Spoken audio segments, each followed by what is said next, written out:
Hey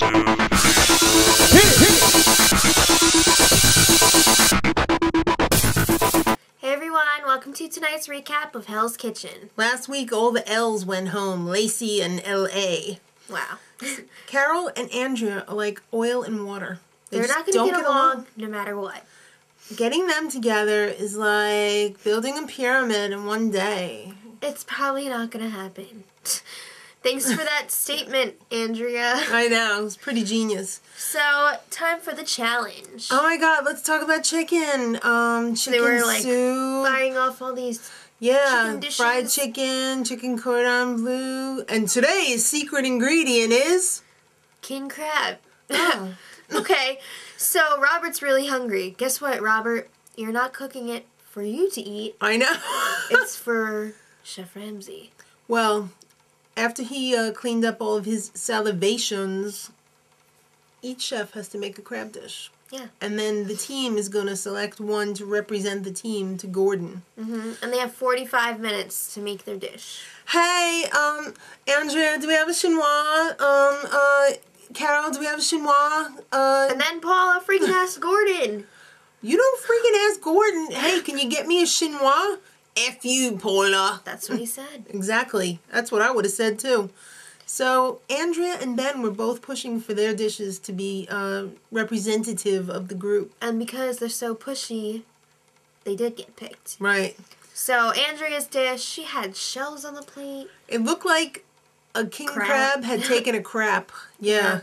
And Ben's, he had a half-an-hour explanation to explain crab and asparagus. Yeah, and Andrea's apparently didn't taste too good either. Well, I don't think Ben's did either. So then Gordon's like, yo, Paula and Danny, bring your dishes over here. So, yeah, those were both delicious and simple. But Gordon had to pick a winner, so he picked Danny. All right. So Danny pulled it out for the blue team. So the ladies, or losers, and Giovanni. Yeah. Have to clean the dorms, the kitchens, and cook and clean all of the king crabs. Yes, and that includes Robert's dirty skid-marked underwear. Ew. And nasty funky socks. And for the men, they were going to enjoy lunch on the beach with Ramsay. And Gordon shows up with an army of Segways. But Robert got a big bike because, come on, there's a weight limit on those things. They just... Yeah. They're not, like, trucks. Yeah. So, it's going to be a little bit different this week in Hell's Kitchen. Each team has to come up with 3 apps, 3 entrees, and 3 desserts. 1, including crab for the entree, not for the dessert. So, yeah, each team is going to be responsible for their own menus. That's kind of cool. So, Ben goes yakking about pomme fondant. Whatever. Oh, yeah, we gotta do pomme fondant. This whole episode reminds me of the episode, has anyone seen My Fiancé from Seinfeld? And is my fiancé upstairs? Is my pomme fondant upstairs? And then the other one, Carol, was making some weird potatoes, too, that were like au gratin, but they were... I don't know. Yeah. So, JP opened Hell's Kitchen, and we found out both teams have really similar menus. Yeah. Well, right off the bat, the red team's first appetizer, the beef carpaccio, got sent back because the lady said it was like eating paper. Yeah, and apparently bland paper. The refired version wasn't good either because she personally went over to the kitchen and was like, "This isn't good, chef." Yeah, and then she's like whistling at Ramsay and like and he doesn't like that. No, whenever a customer goes over the kitchen, it's always good. Yeah. Because he's like, "You're a dog, madam." Yeah. So I love that when he goes ranking on the customers. It's amazing. So Ben's soup was way too salty. Yeah, that got sent back too, and they all had to taste it. I don't think they even sent that out.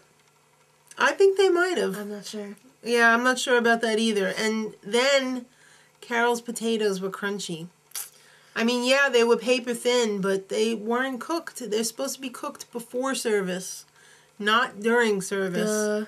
Yeah, I know. So very funny moment where he, like, gets up on the counter and he's, like, yelling out to the restaurant, "You poor bastards! Look at them!" It's only 10 minutes. Oh, it was genius. So, Ben's potatoes were like a school dinner. Because he really didn't know what pomme fondants actually were. Unless you're in college, you usually don't eat dinner at school. I know. Well, maybe they do that in the UK. So, yeah, he didn't know what pomme fondants were. And then he's like, everybody on his team was like, "Ben sounds foreign to me. I don't get his terms." And then Ben says the same thing about Gordon. He's like, "He's foreign." Yes, what? he is. It's the same in every country. Yeah. So, Carol's not having too much luck on the meat station either. No. Her well-dones were coming out, or her mediums were coming out rare. They were still mooing. So, Ben was having a problem with the meats too. Yeah. His meat sizes were inconsistent. And he claimed that he had to go and, like, wipe off all the sweat. He was crying. Are you crying? No. So, shut it down. Gordon's had enough. Mm-hmm. The customer comment cards reveal the blue team was 39% above average. And the red team was 54. Wow, so the red team eked it out over the blue team. Mm-hmm. Not by much, though. So Danny is charged with nominating 2. Or 1, actually. What is the point of nominating 1? Just to see, like, who he thought was the worst. Well, Carol's all yakking about how she feels lucky that she got to stay because she effed up the potatoes and she still gets to stay. Yeah, and Ben, he just thinks he's amazing. I always hate it when the men have to nominate somebody and Ben's like, "Who would you rather see stay, me or him?" And then he's got to give his whole spiel on why he thinks he should stay. Yeah. So who does Danny nominate? Ben.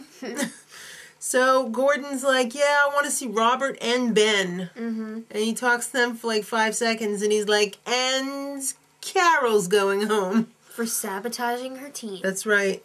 So next time, it is the final 6. Where did the show go? How did it 6 already? I guess the double eliminations don't hurt. And a surprise phone call. Whoa. Till next week, much love.